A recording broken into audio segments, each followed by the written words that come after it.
Desmond Doss. It's the late 1920s in Lynchburg, Virginia, and a young boy named Desmond Doss and his family are finishing up a meal at his uncle's home. His father and uncle had begun discussing some boring topics, so Desmond leaves the table with his mom to go to the living room as the two men continue to drink together. The night goes on, and Desmond can hear the conversation in the dining room slowly becoming louder and more heated. His father and uncle throw back more shots, and they begin slurring their words and shouting insults at each other.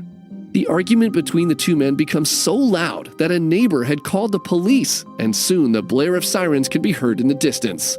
Desmond and his mother walk into the dining room to tell the men to settle down. But as they step through the doorway, they watch in horror as his father slams his fist on the table, stands, and draws his pistol. Desmond watches as his father menacingly points his gun directly at his uncle as his mother bolts in between the two men.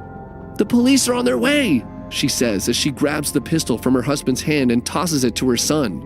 "Hide that gun!" Desmond bolts out of the house and runs as fast as he can back home. He hides the gun and races back to his uncle's house just in time to see his father being arrested. As he watches the police load his father into a black paddy wagon, Desmond's mind races with thoughts. His mother had raised him as a strict Seventh-day Adventist, and he knew the Bible well.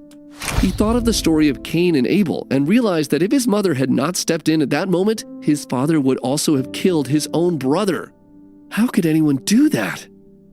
The sixth commandment says, "Thou shalt not kill."